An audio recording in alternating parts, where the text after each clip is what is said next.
Assalamualaikum, armısınlar?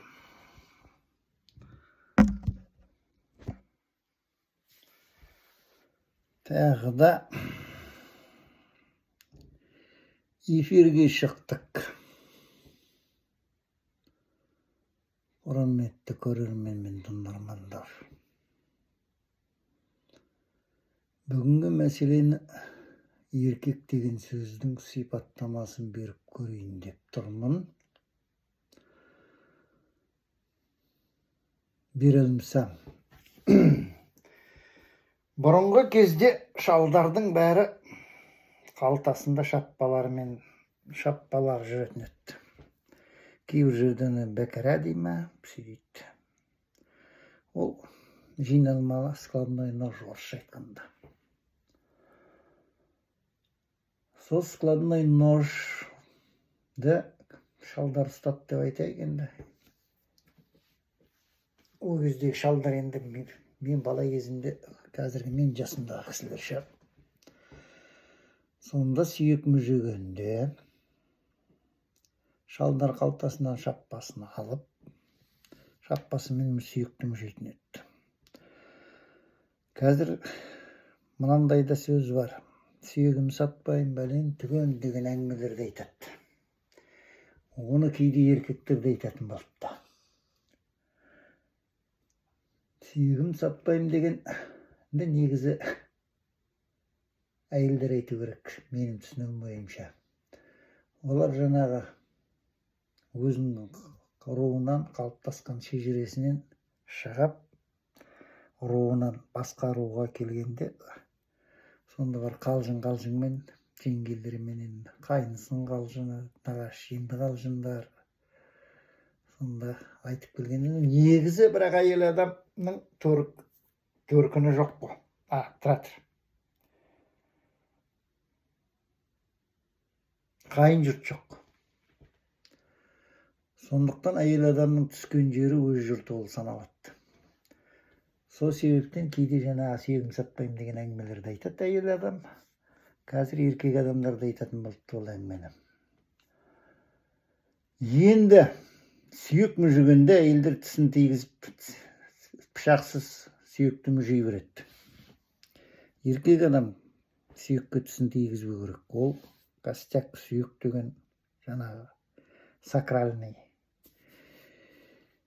мифологический неден болғанда скелет болып саналады. Скелет сүйек, сол шежіренің костягі еркек адам болады. Сондықтан сүйекті пышақпенен тісін тигізбей, пышақпенен мүжейді. Сондықтан кейде еркекпен бәлен түген деп бірдемеде бір той жиында әңгіме айтып отқанда дәлелдеп берші десем, осы жерден кейбіреулері бірдемелерді айтып кетеді. Жаңағы мен бір үйдің отбасының бастығымын, бәленбай балам бар, үйткен деген. Негізі қалтасында шаппа болу керек еркек адамның. Ол қазақтағы дәстүр, айналып келгенде мына Кавказ халықтарына барып, олар кинжал ұстап жүреді. Кинжалға қазақ айтады, 200-ді сенім жоқ дейді. Негізі мінағымен де кесіп кетеді, сондықтан аңбайсыз ұстасаң кесіліп қалуы мүмкін қолыңда. Сондықтан 200-ділік деп санайды кинжалды. Оны да қазақшасын ұмытып отырмын. Сол Кавказ халықтар мына қазақтардың, түріктердің дейінші, көне түріктердің сондай жаңағы еркектік мағына беретін шаппа, сонымен шаппақ, қамшы. Соны аяққа барғанда олар өздеріне культура қылып сіңдіріп алып, соны наппаказ ұстап жүріп, соны игеріп кетіп, өздерінше сол еркекпіз, нағыз еркекпіз дегенге келтіріп, Кавказ халқының көбі пышақты белбеуіне тағып жүреді. Енді пышақты айтқаннан кейін қыпшақ руын айтпай кету мүмкін емес шығар. Оны да айта кетейін. Қыпшақ деген сөз жаңағы ножнак дегенге келе ме? Екі тұрған жаңағы таңбасында ол енді бір себептермен қыпшақтар бөлініп кетіп, содан бір жылдары қосылғанда сол екі қыпшақтың қосылғанын белгі беретіндей екі таңба қыпшақ тұр. Оны кейбіреулер айтады, екі қыпшақ дегеннен шыққан қыпшақ деген сөз дейді. Менімше сол жаңағы ножнак дегеннен шығар деп ойлаймын. Сосын қыпшақ деген дешті қыпшақ дейтін болды тарихта. Ол дешті қыпшақ деген болған тарихында ол енді кіл қыпшақ, елдің бәрі қыпшақ болды деп айтылмайды Қазақстан жерінде. Ол бір себептерменен жаңағыдай қыпшақтар нағыз қазақи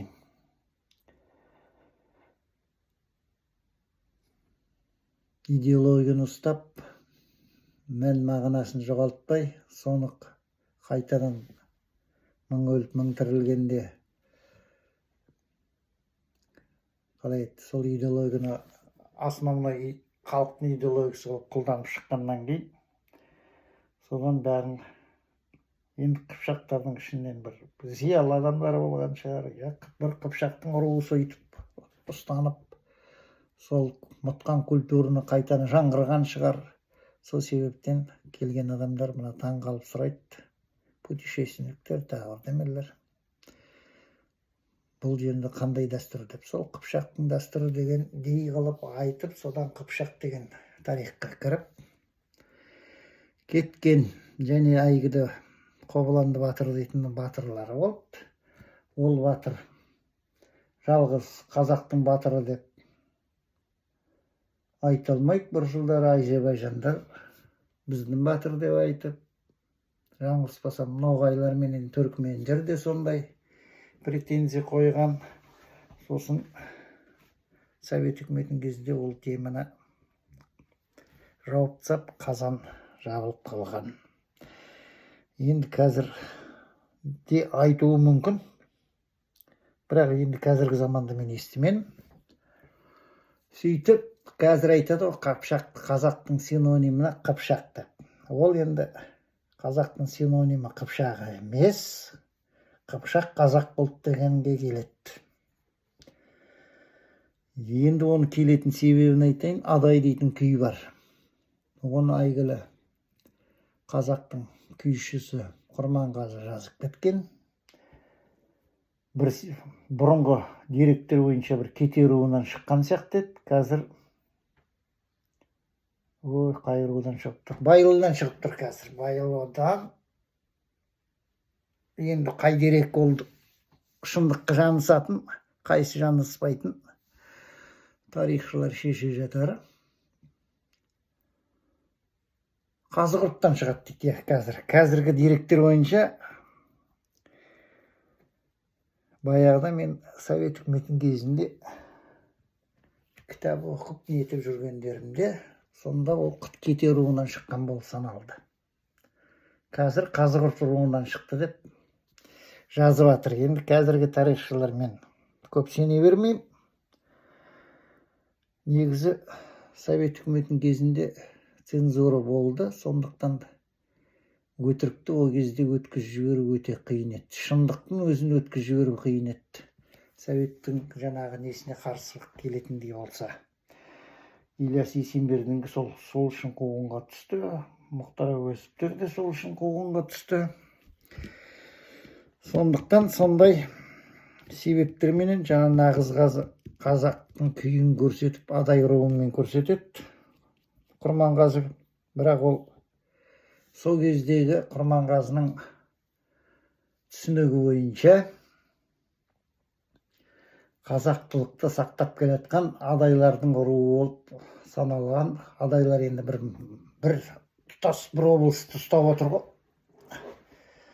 Сондықтан сондай себеппенен нағыз қазақтық мінез адайларда бар деп Құрманғазы сөйтіп күй шығарған. Оны енді қазіргі тарихшылар ойбай кетелермен соғысқан екен. 5 адай ма, 25 адай ма, білмеймін. Кетенің бірдеме 1000 кісі келатқан, соны адайлар шауып өтіпті.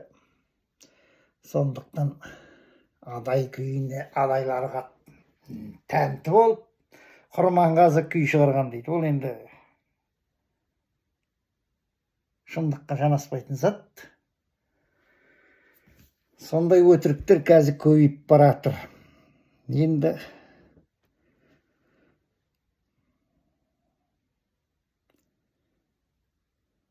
сол өтіріктердің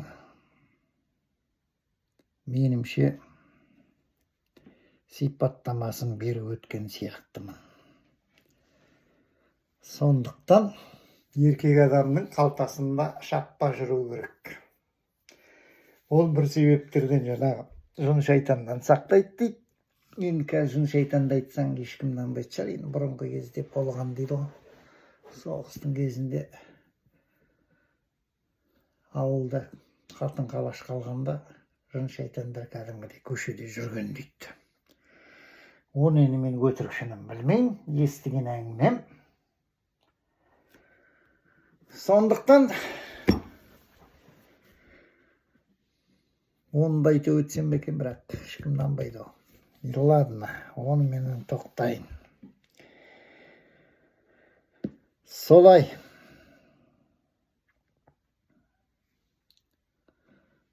Енді еркек адамдардың қазір саудаласып тек төбелеске шақыратыны, ол неге қалай еркектікке жатпайтын мінез.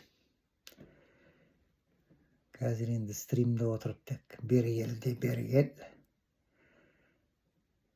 басыңды қайырам, маңдайыңды айырам. Ол бер жағы, әр жағын айтады, құрсын бұрын.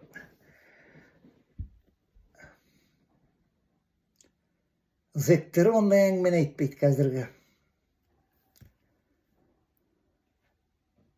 Адамдар айтқан әңгімені.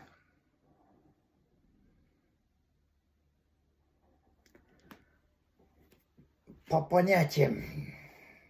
Понятиеде де ондай жоқ еді енді. Понятиеде де әлем жеттік жасатпайды. Мысалы, енді қазір білмеймін, мүмкін өзгерген шығар. Мысалы, түрмеде үкімет беретін баландыны ешкім тартып жүруге қақысы жоқ. Ана түрмен ішінде отырғандар Дастарханның, енді мен бір кездері алдында айтып кеткенмін. Қазақ менен воровской понятиелерде бір ұштасатын жерлері көп. Сол сияқты Дастарханында отырып, Дастархан енді жаңа дружба, алдында айтып кеттім ғой, садақа деген сөз қазақтың Дастархан басында отыратын дружбасына келеді деген сияқты. Сол сияқты понятиеде да үкімет берген тамағын ешкім тартып жеп қоюға құқылы жоқ. Ал енді осы менен тоқтайын. Көп сөйлегеннен пайда жоқ. Ойымды жеткізсем жақсы. Жеткізе алмасам қайтадан өкінішті. Сау саламат болыңдар. Тағы айта кетейін. Қазір Дастархан басынан пышақты алдыртсайтын бата берердің алдында. Енді қазір қит етсе бата беретін болыпты. Батаның ұғымы үлкен ұғым. Оны кез келген адам батаны бермейді, кез келген адамнан бата сұрамайды.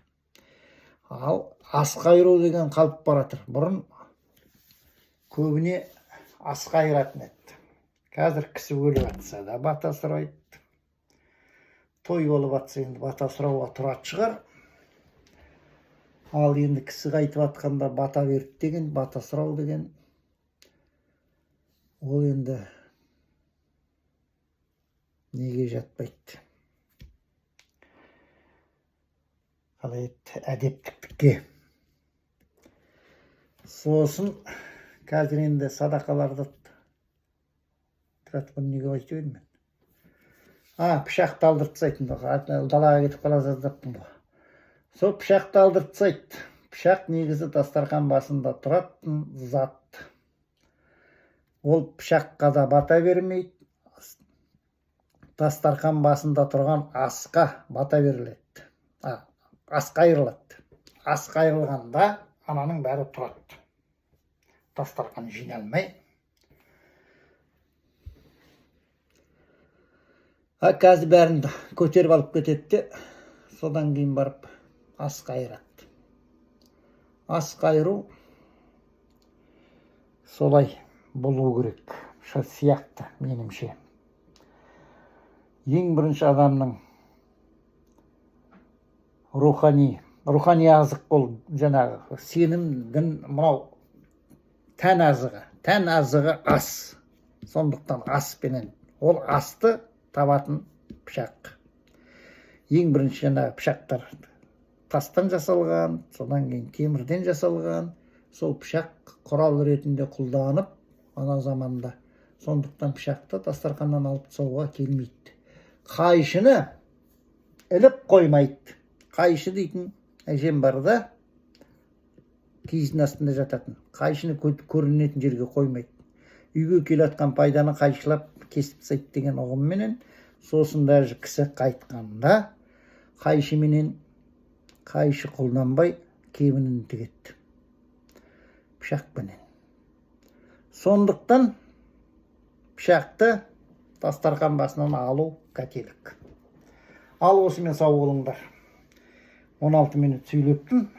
Ұмытып қалған заттарым болса, тағы бірде айтып жатарым. Сау саламат болыңдар.